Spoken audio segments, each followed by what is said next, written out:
You loser and mistake! Dad shouted and asked me to leave because my gold brother better than me. 3 years later, when they heard me on TV, they came to ask money. When I was 17, my father hit me with words that stayed with me like scars. You're a loser and a mistake, he yelled. You're going to be 18 soon. You should already have a job and be living on your own. Look at your brother, he's 25, has a real job in real estate, makes a steady income. He doesn't mooch off us like you do. I stood there stunned. I'd heard the comparisons to David all my life, but this time it felt different, definitive. They weren't just venting, they wanted me out. My mother nodded in agreement and added something about me eating food they bought with hard-earned money. I wanted to scream. I was 17. I was still in school. What did they expect me to be? Some kind of teenage millionaire? David, of course, could do no wrong. He had a decent job in real estate, but they made him sound like a CEO. Every time he visited, they'd gush about how generous he was, bringing them gifts and helping them with their bills. I knew he wasn't doing it out of love. David liked being the favorite. It gave him power over them and over me. He'd always talk down to me, saying I should take life seriously and be responsible. But how could I be responsible when my parents refused to give me a chance? That night, things reached a breaking point. My father stormed out after telling me to pack my things and leave. My mother didn't try to stop him. If anything, she seemed relieved. I went to my room, grabbed a duffel bag, and threw in whatever I could fit: some clothes, my laptop, and a few other essentials. There wasn't much to take, since they'd always been stingy with buying me things. I didn't even get a proper goodbye. They didn't care where I went as long as I wasn't their problem anymore. I finally called my grandparents. They lived a few towns over and didn't usually get involved in family drama, but this was different. When I told them what had happened, my grandfather didn't hesitate. Come stay with us, he said. Your parents are acting like idiots. When I arrived at their house, I expected questions, maybe a lecture, but all I got was kindness. My grandmother made me a hot meal and said I could stay as long as I needed. After I explained everything, my grandfather shook his head in disbelief. They're out of their minds, kid. I hope one day they realize how much they hurt you. But until then, you focus on yourself, you hear me? Those words stayed with me. For the first time, someone actually believed in me. I didn't want to disappoint them, so I went to work. I had no choice but to work hard. I'd always been good with computers, so I started looking for online gigs, freelance graphic design, small coding jobs, anything that paid. At first I was barely making $200 to $300 a month. It was tough, but I didn't want to give up. I figured out how to budget and stretch every dollar to make it last. My grandparents never made me feel like a burden, but I didn't want to depend on them for too long. Meanwhile, my parents cut me off completely. Not a single phone call, not even a text message. It was as if I never existed. I thought maybe David would reach out, but he didn't. He was too busy playing the perfect son, sending our parents money every month and feeding their delusion that they deserved to be taken care of. It became clear that their obsession with money had distorted everything. They didn't care about family, they cared about control. David gave them what they wanted, so he was their hero. Because I refused to fall in line, they saw me as worthless. But I wasn't going to stay down forever. I had a plan, even if it was in pieces. I just had to keep moving forward. Living with my grandparents gave me the space I needed. They didn't pressure me like my parents did. Instead, they asked how my work was going and encouraged me when I made even small progress. Grandpa in particular took an interest in my engineering projects, even though he barely understood half of what I was saying. Sounds like you're building something big, he'd say with a grin. Just don't forget the little people when you get famous. I wasn't building anything big back then. I was just trying to survive. I spent hours every day scouring freelance job boards. I taught myself new skills on YouTube, basic web development, Photoshop, anything that would help me get more gigs. It wasn't glamorous, but it was starting to pay off. One month I made about $600, and I felt like I'd won the lottery. During this time, I also began to notice things about my parents that I hadn't fully understood before. Grandpa would sometimes mention stories from when my father was younger. Apparently, he'd always been obsessed with status and money. When he was in his 20s, he almost went into serious debt trying to keep up with his friends, buying expensive clothes and gadgets to show off. My grandparents bailed him out. They thought he'd learned his lesson, but I guess he never did. I started to put it all together. My dad wanted to live a life where people would admire him without him actually doing the work. And David? He fit the plan perfectly. David's job wasn't exactly glamorous, but he made steady money and knew how to keep up appearances. He was the ideal puppet for my parents' image of success. Me? I didn't fit the mold.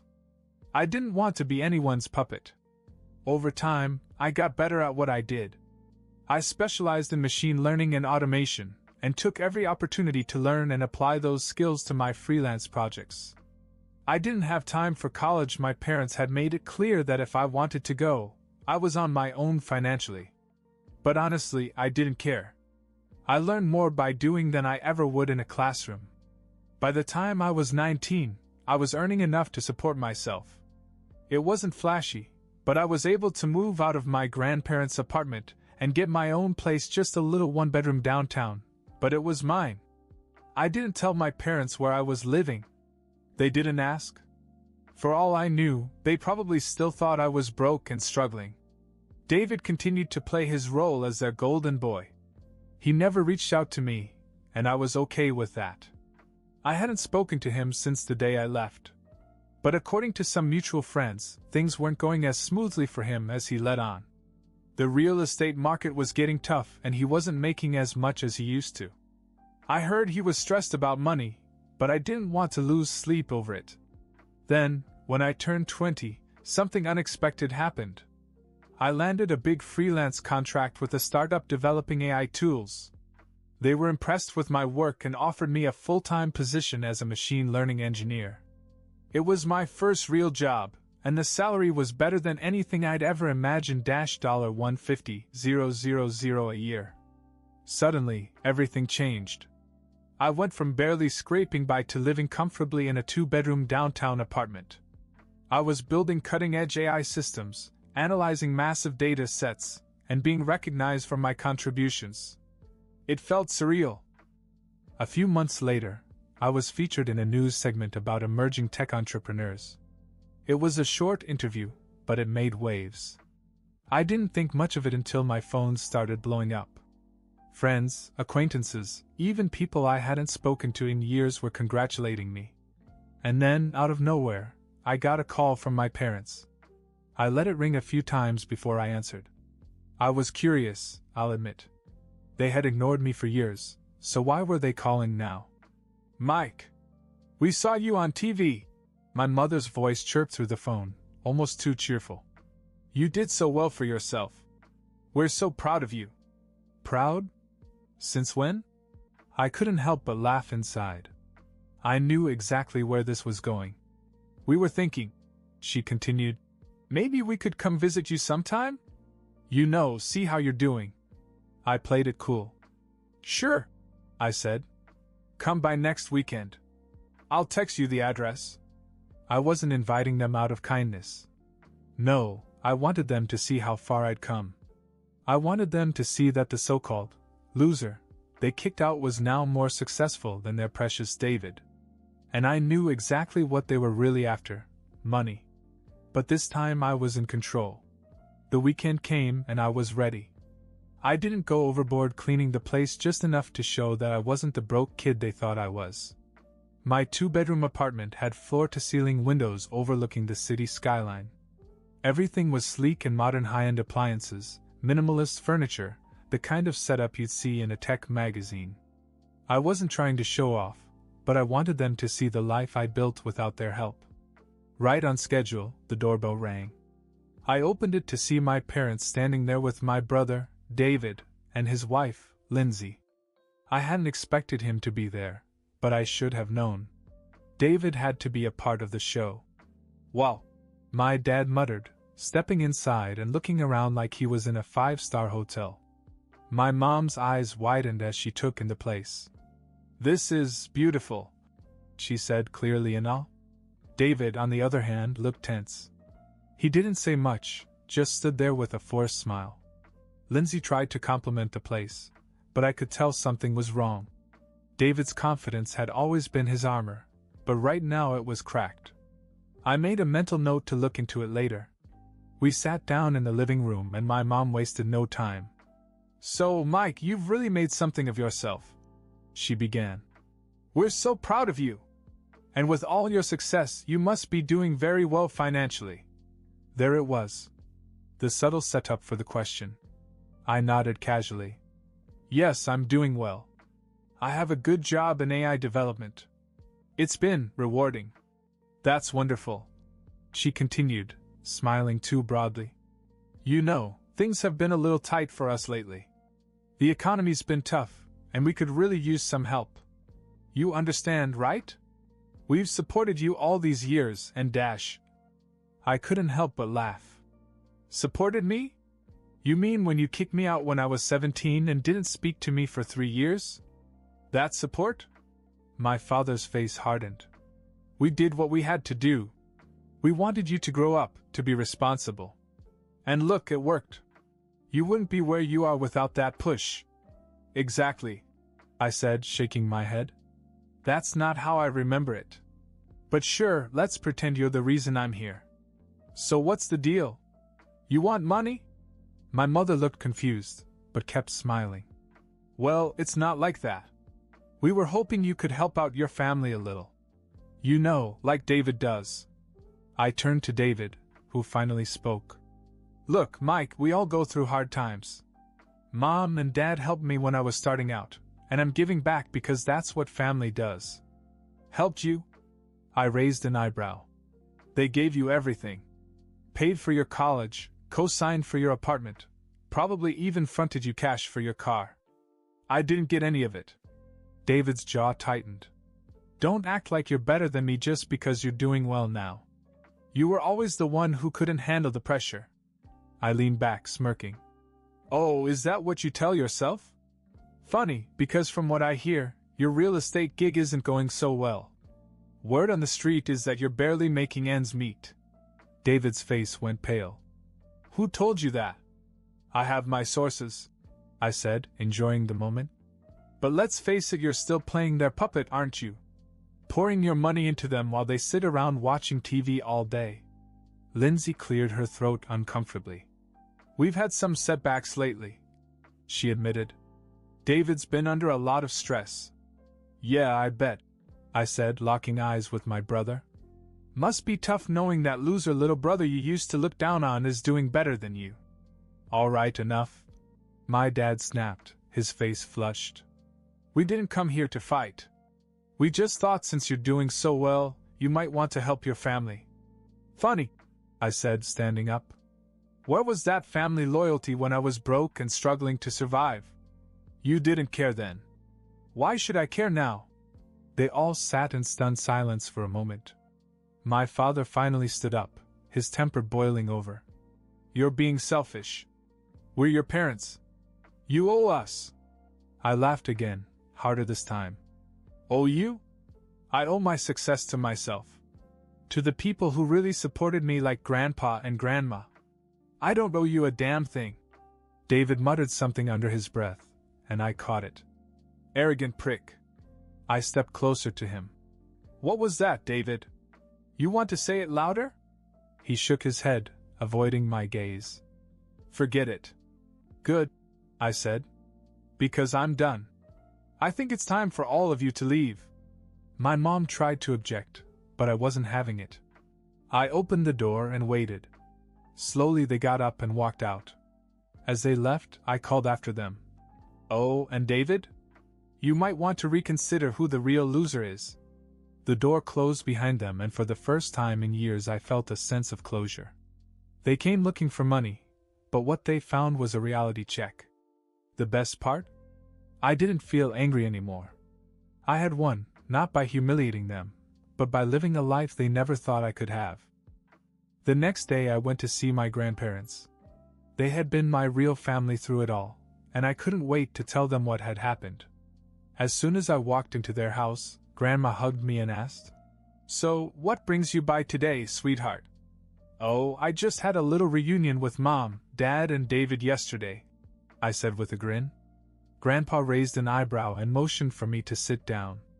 "Oh boy, this should be good. Spit it out." I walked them through the whole scene, the fake compliments, the veiled requests for money, and how I kicked them out when they tried to guilt me. When I got to the part where I called David a loser, Grandpa let out a loud laugh. "Ha! Good for you, kid. That's just what they needed to hear. They'd been living off their golden boy long enough. I bet it stung when they realized you didn't need them." Grandma chuckled too. "They were too kind, really. You should have sent them a bill for all the emotional damage they caused." Grandpa shook his head with a grin. "You know what you could do? Offer to help with the garbage.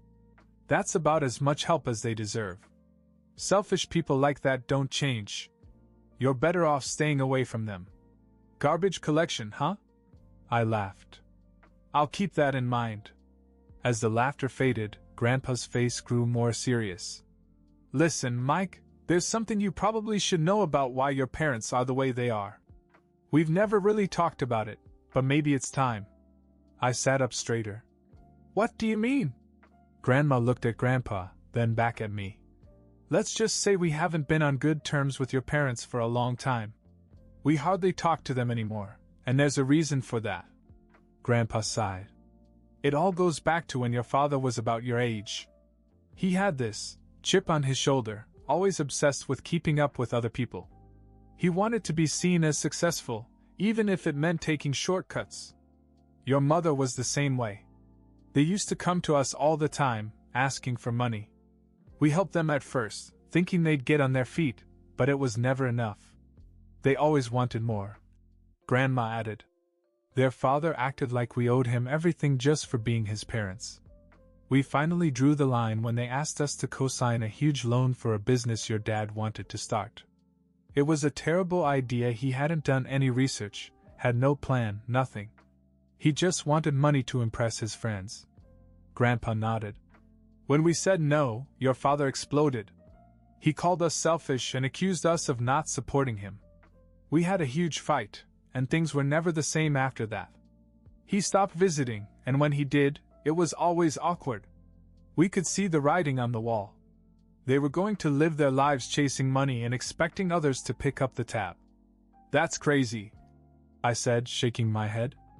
"I mean, it makes sense now, but I didn't know it was that bad." "Trust me, it was," Grandma said. "You always had this entitlement complex. And you passed it on to David. He doesn't even realize it, but he's caught in the same trap." Grandpa leaned forward. "You've broken free of all that, Mike. You're not like them. You built your life on hard work and your own talent. That's why they hate that you don't need them. They can't control you like they controlled David." Hearing all this was both shocking and affirming. It explained so much about the toxic dynamic in my family. They'd been playing the same manipulative games for decades. But I wasn't a part of it anymore, and I never would be. "Thank you for telling me this," I said after a moment. "It really puts things in perspective." Graham smiled and patted my hand. "You've done more than enough, Mike. You owe them nothing. Just go on with your life and don't let them drag you down." Grandpa grinned again. "And if they come back asking for favors, tell them you'd be happy to recommend a great garbage service." We all burst out laughing again. I hadn't felt that light in years. The ghosts of my family's past weren't haunting me anymore. I was free, and I had my grandparents to thank for it. About 6 months after the confrontation in my apartment, I received a text message from David's wife, Lindsay. It was short and to the point. "They kicked David out. Things are bad. I thought you should know." At first I didn't care. David had made his choices, lived under my parents' control, and treated me as if I were beneath him. But something about the message stayed with me. I called Lindsay a few hours later. "Yeah, it's a mess," she sighed. "Her parents, they kicked David out last week. Said they couldn't afford to support dead weight. Real estate's been tough, and David doesn't make enough to help them anymore. They just cut him off like he was nothing. David had given them years of his life, handing over his earnings and supporting them at every turn. Now that he was no longer useful, they had discarded him just like they had done to me when I was 17. It was surreal. Karma had finally caught up with him. A day later, David himself called me. He sounded tired, defeated. "Hey Mike.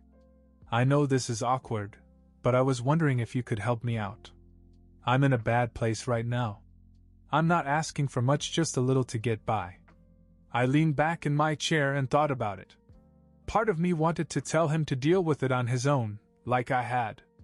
But another part of me knew what it was like to have nothing. I wasn't heartless. I told him I'd send him $600, enough to cover food and necessities for a while. "Thank you," he muttered. I appreciate it." I made it clear that this was a one-time thing. "Look, this doesn't change anything between us. I'm not here to solve your problems. You're going to have to figure out your housing on your own." He sighed, but didn't argue. "Yeah, I get it. Thanks anyway." I wired him the money that afternoon. To me, $600 wasn't much, it barely made a dent in my bank account. But I knew it meant a lot to him. I didn't hear from him again after that, and honestly, I didn't expect to. Then came the real bombshell. My parents called me. I didn't answer, so they left a voicemail. "Mike, this is Dad." The message began. "Listen, things have been tough lately. David can't help us anymore, and we're in a bad place financially. We were hoping you could come by and maybe talk about how you can help the family. We know you're doing well. Please call us back." I stared down at my phone in disbelief. The people who had thrown me out, ignored me for years and called me a loser now wanted me to save them? The nerve was unbelievable. I told my grandparents about it that night. Grandpa laughed out loud. "Oh, that's rich. After all they put you through, they think you're going to ride in like a hero?" "They're desperate," Grandma said, shaking her head. "They haven't changed. They just need another lifeline. I'm not giving it to them," I said. "They're not my responsibility." The next morning I texted my parents. "I'm not interested. Don't contact me again." I blocked their numbers and felt an overwhelming sense of peace. I'd allowed their toxic hold on me for too long. But now, I was free. David had made his bed, and my parents had to face the consequences of their greed. I had no intention of going back. The cycle was broken. I had built my life with my own hands, and I would continue to live it without them weighing me down. And that was the end of it.